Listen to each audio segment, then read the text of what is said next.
കൺകുളിർക്കുന്ന കാഴ്ചകളാൽ അലങ്കൃതമാണ് കടേക്കച്ചാലിൽ ഗഫൂറിന്റെ വീട്. പൂക്കളും കിളികളും വരകളുമൊക്കെയായി മൊത്തത്തിൽ നല്ലൊരു വൈബാണ് ഗഫൂറിന്റെ വീട്ടിൽ കയറുമ്പോൾ. സദാ കൗതുകകരമായ കാഴ്ചകളാണ് കുറ്റ്യാടി കടേക്കച്ചാലിൽ ഗഫൂറിന്റെ വീട്ടിൽ. നിറയെ ചെടികളും പക്ഷികളും വരകളും അലങ്കാരങ്ങളുമാണ് ഈ വീടിനെ വ്യത്യസ്തമാക്കുന്നത്. മണി പ്ലാന്റ്സും റോസാ ചെടികളുമായി നിറഞ്ഞിരിക്കുകയാണ് വീടിൻ്റെ മുറ്റം. സന്ദർശകർ വീട്ടിലെത്തിയാൽ വീട്ടുകാരനെ തിരക്കി ചെക്കനെവിടെ പോയി എന്ന് അന്വേഷിക്കുന്ന തത്തമ്മ നിങ്ങളെ സ്വാഗതം ചെയ്യും.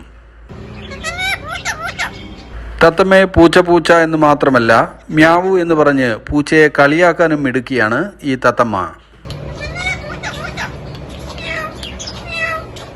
ചെടികളുടെ കുളിരണിഞ്ഞ് ഗഫൂറിൻ്റെ വീടിനകത്ത് കയറിയാലുമുണ്ട് വിശേഷങ്ങൾ.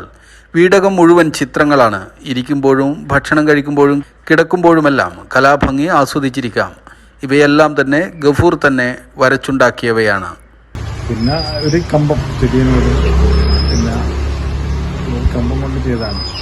പിന്നെ ഓരോന്ന് തോന്നി പിന്നെ ചിത്രം വരക്കണം തോന്നി. അങ്ങനെ കുറേ ചിത്രങ്ങൾ വരച്ച് ഇവിടെയൊക്കെ ചിത്രങ്ങളുണ്ടായിരുന്നു. കുറേ മാഞ്ഞു വരാം. പിന്നെ ഉള്ളിലുള്ള ചിത്രങ്ങൾ ഞങ്ങൾ കണ്ടിട്ടുണ്ടാവില്ല. നല്ലൊരു മനസ്സിനുള്ള നല്ലൊരു സുഖമാണ് പുറത്തുള്ളിരിക്കാനും പിന്നെ ഇങ്ങനെ നടന്നു കളിക്കാനൊക്കെ നല്ലൊരു പ്രത്യേക ഒരു ഉന്മേഷമാണ്. ഗഫൂറിൻ്റെ ഭാര്യ ഷാദിയ, മക്കളായ സന, ഹാസിഫ്, ഹിന എന്നിവരുടെ പൂർണ്ണ സഹകരണവും പിന്തുണയുമാണ് ഈ വീടിനെ ഇത്ര മനോഹരമായി നിലനിർത്തുന്നത്. News bureau, Kuttiady. വാർത്തകളിൽ ഒരു ഇടവേള കൂടി. ക്യാൻസറിനെതിരെ പൊരുതാനായി കാലിക്കറ്റ് സിറ്റി സർവീസ് സഹകരണ ബാങ്കും MVR ക്യാൻസർ സെന്ററും സംയുക്തമായി അവതരിപ്പിക്കുന്ന ക്യാൻസർ ചികിത്സാ സഹായ പദ്ധതിയാണ് മാസ് കെയർ.